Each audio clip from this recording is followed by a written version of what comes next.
I'd like to call this regular meeting of the Operations Planning Committee to order on November 17th. It's not November 17th. No, it's November 9th. November 9th, sorry. Getting a little ahead of ourselves there. At 9:15 in the morning. And I'm going to table items 1 and 2, the approval of the prior minutes, and the discussion of the schedule for 2023. I'll wait on 2023 until we have the new chairs of the committees set up. So hopefully we'll take care of the schedule on our next meeting in December, and I ask anybody that has any special considerations like timing. I know a few people have mentioned they'd like the meeting to start at 8:30, and I'm hoping if we start at 8:30 that everybody can be on time for an 8:30 meeting. I was going to say, they're having a hard time making 9. So we'll be taking that into consideration. Okay, briefly, the first selectman's report. I always do like to cover COVID because it is still a factor, although October 25th to the 31st, there were only 7 cases reported. That's good. Yep, we did have several flu clinics, sorry about that. Our last clinic was yesterday.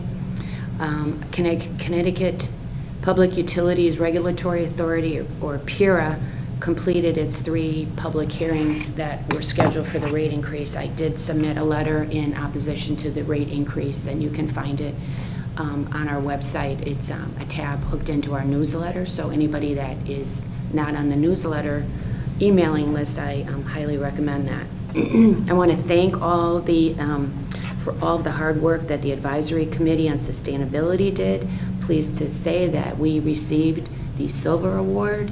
There will be a ceremony for this on November 14th, and this is up from the Bronze Award that the Sustainability Committee achieved in 2019, so this is really a noteworthy event. I attended the Atria's 25th celebration. Hard to believe they've been in town for 25 years. It was well attended, and I thank Atria for continuing to have a strong role in keeping people in our community, our seniors. I was honored to participate in the Darien Sports Shop Fashion Show in support of the Mental Health Task Force last week. They raised $2,750 for the task force, and that was sponsored by the Sports Shop, Sipsters, and Palmers. Connecticut Council of Municipalities had their big meeting last week, and at that meeting, one action item is to vote on concepts to present to the General Assembly in January. So you're split in, well, you have the option of joining different committees that weigh in on what they think they would like to see based on that committee's structure. I was on the land use, and I have to say that the transit-oriented development bill that was brought forth last year was again a topic of discussion.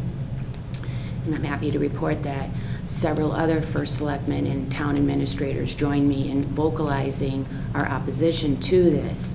And this bill, this concept that came out of our committee, the final vote was on if it should have an opt-in or an opt-out clause in it. And that was a big discussion at the CCM meeting, and a vote was taken, and the opt-out was attached to it. Wow. I thought what was interesting is that after this large discussion, this lengthy discussion about the opt-in or opt-out for the Todd bill, we then had all of the bills that the CCM was considering put up on easels, and every member there was given 3 dots to vote for their top 3 that they thought the session should address. And that bill, when all was said and done, got 5 votes. So I thought it was interesting. It was a robust discussion about the opt-in or opt-out, but when it actually came to does the CCM, do the members actually want this to be brought forward, it was a very weak response for that. So I thought that was interesting. Last Friday, I met with the CEO of Stanford Hospital, Kathy Sillard, received a tour of the hospital. And Stanford Health will be sponsoring an informational session on the Darien Health and Wellness data this Thursday at the library at 10 o'clock. So I encourage people to join that. The CEO from Stanford will be there, along with the Senior Vice President, Ben Wade, and Allie Ramstack from the Human Services Department. Well, it's not critical news, but Linda and I, and Mark, my husband, were happy to be over at the Darien Cub Scouts on Sunday, where they had a little election of their own, and turns out that Kit Kat is a popular candy bar with the Cub Scouts that won. But it was pretty interesting to see how, it was a pretty big group. I think it was, I don't know, it was 40. They said about 40, but they expected about 40, so I think it was around that number. Yeah, a good number of kids, and they, I was able to give a little bit of information on how the RTM works also, because they had the little dens split up. And then Well, I could have been happy to yeah, come back. next time, I'm bringing you, Seth. Were you a Cub Scout? Yes. Yeah. We lasted one round. Then they couldn't find a volunteer mom to do it. They said, no, I've had enough of that. Thank you very much. I was a mom. I was a den leader. So the last day for the post office is Thursday, and then the downtown post office, and then it will be temporarily relocated to Norotan Heights, the Norotan Heights post office, which, as you know, is underneath Palmer's. Beginning on the 11th, the hours Monday through Friday will be 8:30 to 5, and then they will be open on Saturday from 9:30 to 12:30. So we will be following what the post office is doing. We'll be keeping that information updated on our calendar. It's very possible that they will change their hours for the holidays. And they will let us know the permanent location they're expected to move into in early 2023 over at Goodwives. There will be, Veterans Day is Friday, this coming Friday, and there'll be a brief ceremony to honor all of the men and women of our armed services, and that will be held in front of Town Hall and will begin at 11 o'clock. And that is organized by the Monuments and Ceremonies Commission. So again, it's this Thursday at 11 o'clock, and it starts promptly. The town has been awarded the Government Finance Officers Association, GFOA, Certificate of Achievement for Excellence in Financial Reporting for the fiscal year that ended June 30th, 21. So this report the report has been judged by an impartial panel to meet the high standards of the program, which includes demonstrating a constructive spirit of full disclosure to clearly communicate its financial story and to motivate potential users and user groups to read the report. And this is the 31st year that the town has received this significant award, and it really is an honor to receive it. We had a few things happen at our Monday meeting for the Board of Selectmen, so I want to go really briefly over them. We came to an agreement with Eversource, and the Board of Selectmen voted to approve it. Briefly, at this point, we started with 100 trees that Eversource wanted to take down on Little Brook.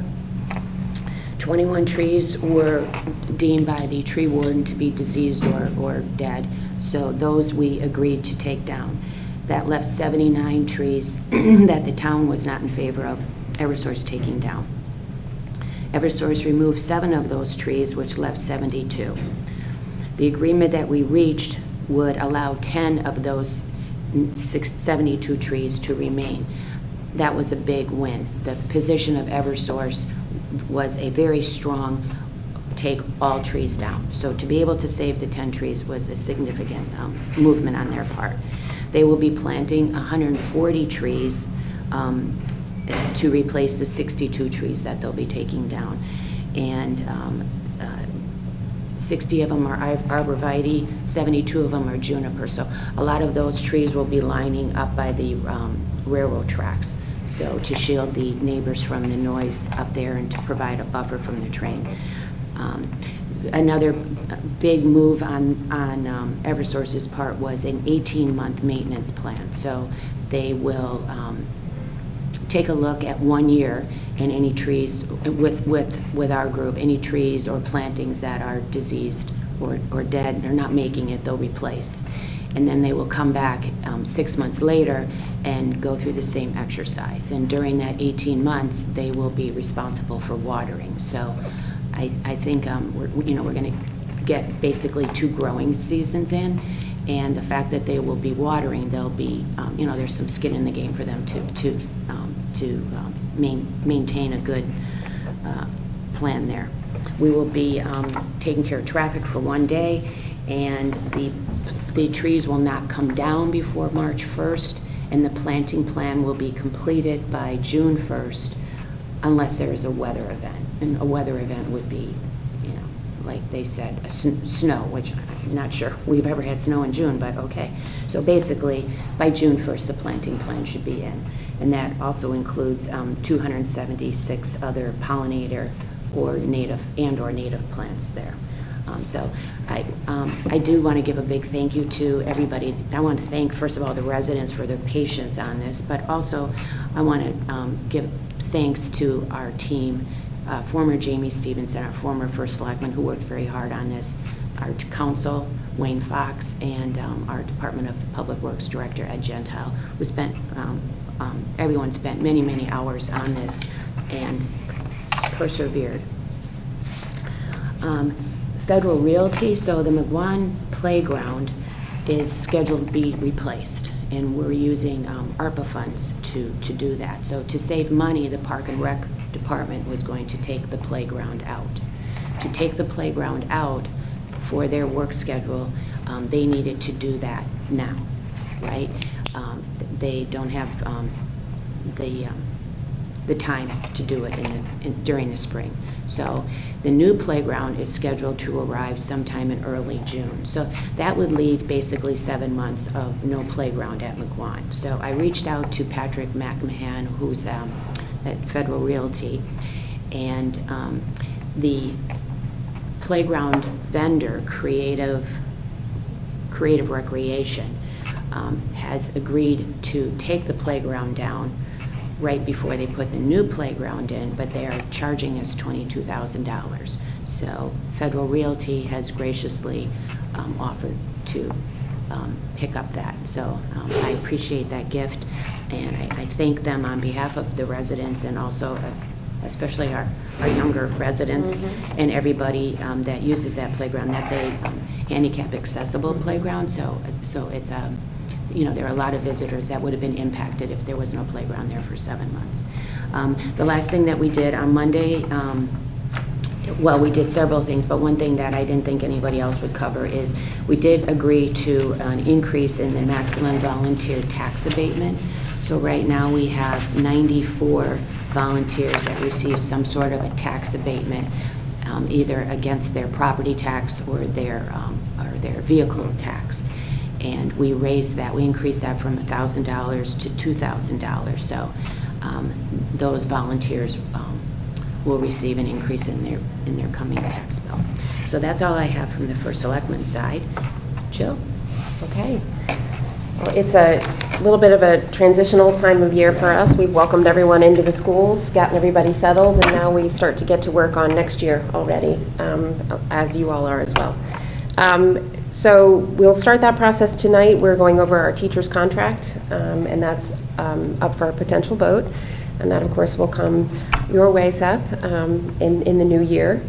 And that was, this is a big, of course, negotiating a teacher's contract is always a big deal, but with what is going on nationally and in Connecticut in terms of teacher shortage, with the fact that, so many of our professionals and the people who serve our community have experienced, COVID was, of course, really tough. So we were looking to make sure that we could recruit and retain and compensate teachers fairly. So we'll be having a fuller discussion about that tonight, and of course it will be at the RTM in the new year.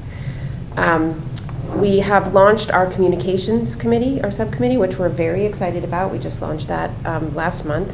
We've had 2 meetings, and that's going to be a big area of focus for the coming year, how the board communicates. Again, as we all experience, the speed of communication has changed, whereas the speed of government is still fairly steady. And so figuring that puzzle out is complex, but we're committed to working on it. We continue to have a big focus on mental health. It's a topic of discussion. As you know, we did allocate the funds to hire a director of mental health. We continue to cooperate with the town. We're very grateful for the work that Ally and her team are leading and that we can be a part of that. And we're grateful for the school team on the ground, particularly led by Scott McCarthy at this time, to serve our students in that area. We are just moving out of the postvention period and into a prevention period, kind of at the cusp, right? And so we'll be doing a lot of work in the schools to support students accordingly. That will be an area of discussion also during the budget as that comes forward. What does mental health look like, and what does mental health support look like financially as well? Similarly, we continue to focus on, of course, high-quality academics for all of our students, but also the impact of COVID and what that's meant, whether that's increased identification in special education, whether that is making sure that all of our students have the right study skills, if there's any gaps, if we need to address them, et cetera. So that continues to be an area of focus. And again, we'll be talking about, we've got some positions that we had under COVID funding that will now be moving off grants to our books. For example, the second psychologist at the high school, some of our literacy interventionists have been funded through grants, and we'll be talking about whether or not to extend those positions, and if so, they'd go to the permanent books. Of course, facilities is still a huge priority for us, and there's many ways that we see that. I'll talk about security first, because that will be coming we're going through a special appropriation process, as you all know. We'll be at the Board of Finance to discuss that on Tuesday the 15th, and then we'll be following up with the RTM, I believe in December. At the same time, of course, Oxbridge Building Committee continues to work on its build, and HHR continues at a fast pace. There are three, I'll talk about HHR more specifically. There are three things that are happening right now from a design perspective. We have had the conceptual design signed off. We're very excited about that. It's been signed off by the committee and the Board of Education, and so we're now in the design development phase. We're going through a series of approvals in town, whether that's P&Z, the Architectural Review Board, et cetera. That's happening last month into this month, and will continue through the end of the year. And lastly, we did go for an additional appropriation. We are taking some roof work, as you both have heard, some roof work from the schools and adding it to our project, because we're needing to put a lot of HVAC equipment up on our roofs, so it makes more sense to replace them before we locate the HVAC equipment there,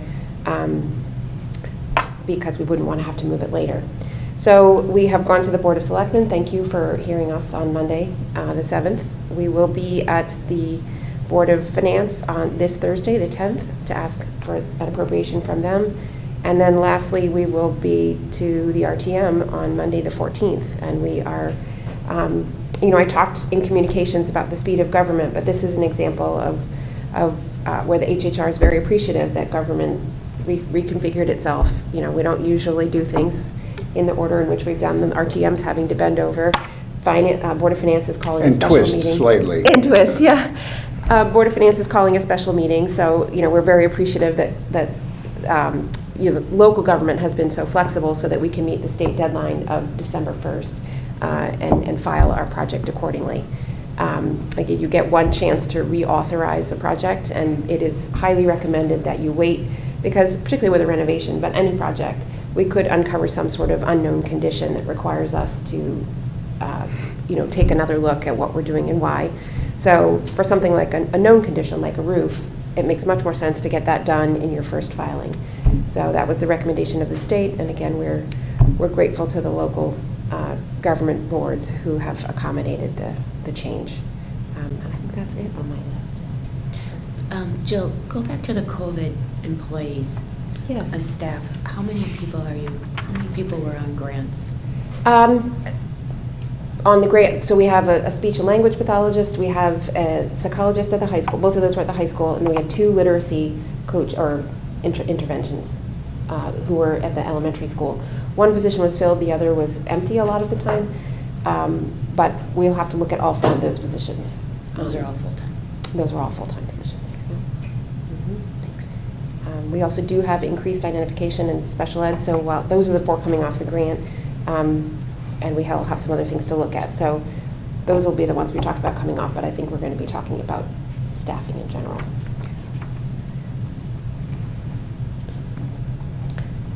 I forgot to mention, sorry, actually on HHR, the other piece is the 32 Hoyt. So we are grateful to the Board of Selectmen and will be to the RTM for transferring care, custody, and control over to the Board of Ed so that that can be used for the Holmes campus. The final design of that use has not been determined. Probably will be next week. We've had a series of discussions. The neighbors have been very engaged, and we've done our best to be very responsive, because we do want to be good neighbors. At the same time, we do want to use the property to its best. So you think next week you'll have a final on 32? Yeah, we need to give some direction so that Right, they can yeah, right. create the appropriate design documents, yeah. Okay. Okay, now I am finished. Is that? Well, you just I stole take my it? thunder. You just talked about my agenda. I don't know where to, I might, for the benefit of everybody listening, give everybody an idea of what we normally do in the RTM this time of year. That'd be great. We have 100 members in the RTM. So there's a period of time here, right after the election yesterday, when we have to organize all of that. So we start off and we have an annual meeting. The annual meeting, the RTM is divided into districts, and at that meeting, there's some very important votes that take place. The chair of the district, vice chair, and the 2 members of the Rules Committee. The Rules Committee is important because the Rules Committee sets the agenda for the RTM, number 1. They may be new. Just put that in the back of your mind for a minute. And then the Rules Committee also, after this annual meeting, meets, so the annual meeting's the 14th, and then the Rules Committee meets the 21st to set the agenda for the state of the town. And then following that, the most important thing too is that they assign these committees so that a week later, on November 28, we have what's called an organizational meeting. We generally don't do business at any of these meetings. Instead, the organizational meeting is really just a chance for everybody to say hello, and then they split up into the committees that were formed the week before by the Rules Committee. They all split up, elect their chairs, and set their agendas for the coming year. So you can see there's a lot going on to organize 100 people. Then the next major event is, it will be December the 12th, and that's the State of the Town. And the State of the Town is really supposed to be a time of reflection and looking to the future about what's going to be going on in the coming year. It sets the tone and the pace for the coming year. We have the chairs of all the boards, chair of planning and zoning, all talk about what's happened and where they see things going. We don't like to do business during that for reasons which are clear. Setting all that aside, we are now adding business to these meetings where we don't normally do business. We have to. As you described, Jill, there's just no way out. So on November 14th, at the annual meeting, we will do the appropriations for HHR and the transfer of care custody for 32 Ward Street. Those are not minor items. You know, we got about, somewhere around $5 million that's on the table for that. So in order to have committees consider it, we've actually used the former committees. So the former committees are going to get up, because the new ones haven't been formed yet. The former committees will get up and report out on these items, and we'll vote them. In addition to that, we have, it looks like, business has got to be conducted at the state of the town. And we have fire trucks, we have school safety officers, we have donations. All of these have to be approved, and they've got a timeline on them. So it looks like that the state of the town is going to get a little crowded. That's when we will take up those items. In the meantime, the school safety officers, this is, there are some aspects of that. Are the people armed or not? And the vote was, I think, that they are armed. And some discussion on that. I received some emails asking for a public hearing, and a public hearing doesn't fit this particular situation. So the public hearings, if they were going to take place, would take place probably with the Board of Education, but because they're setting the policies. But in deference, since we are voting a lot of money, we will, the Finance and Budget Committee and the Education Committee and the Public Health and Safety Committee will have probably a informational meeting on school safety expenditures. And those meetings are public. You've got 3 main committees, and there's an opportunity there for the public to come and speak. So if anybody's got anything to say, we're trying to find a way to allow people to come forward. Are those meetings set up yet, Seth? Yeah, November 30th. So then we should be well prepared to be able to go forward at State of the Town. It's going to crimp the presentations to State of the Town, but I don't see any way out. It's just the way the dice have sort of rolled.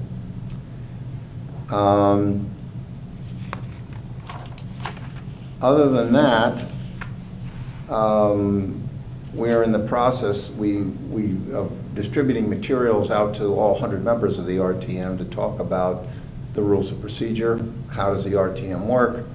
We used to stand up and read some of this, but this time around we're sending it out in writing. Say, if you're going to read anything in the next week, read all of these documents that we're sending you. Great. A summary of Robert's rules, so you understand what's going on. The RTM has got a mix. Some people know because they've been in the RTM, and some people have no idea. What was that all about? Mm-hmm. And so we'll try and get everybody up to speed as fast as we can. So there you have it. The 14th is the annual meeting. We'll do some business there. The 21st, the Rules Committee will meet, set the committees, set the State of the Town agenda, and then on the 28th, having set the rules, having set the committees on the 21st, the 28th, those committees will all meet, form their leadership, and then we'll go on to the State of the Town on December 12th. Just a quiet day, Yeah. at the end of the year here. So the 14th meeting is when you'll vote also on, when do, We're going to do, on the 14th, it's Hoyt Street and the 3 appropriation amendments for HHR. and is that also? And then we also elect members of the Board of Ethics.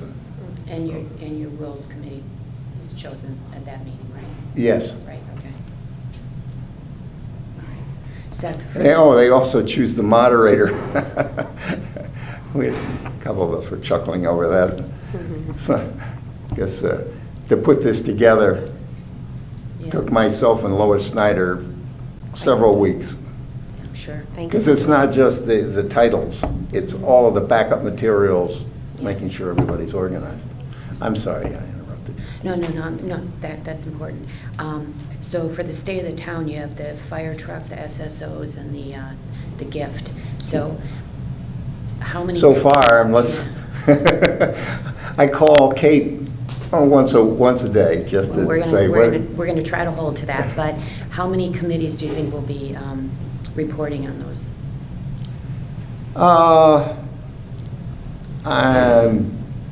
Yeah. Well, you've got, for the SSOs, you've got 3, right? You've got Ed, F&B, and PH&S.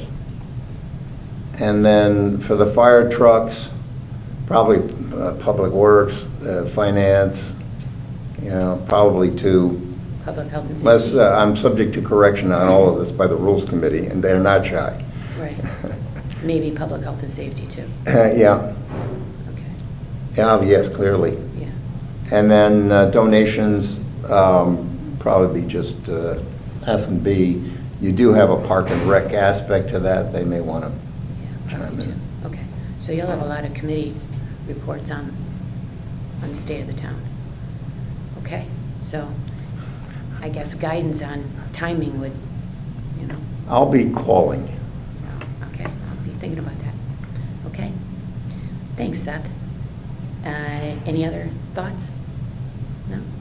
Okay. Only that we'd like to avoid having to do a lot of business in these meetings at this time of year when we're trying to organize everything. Even though the fiscal year ends in June, there's a lot of other things going on that end in December. And unfortunately, that's just the way this has worked out. Yes. So, all right. We will take that under consideration and, Well, I wanted to just show everybody why. It's Yeah. not there's a lot of stuff that goes on just to get us yeah, you're super all on the busy. same page. Mhm. It's a big body. Yeah. A big group, big November, for sure. You'll be busy. Already busy. Okay, so if there's nothing else, we will adjourn. Okay, thanks, 79.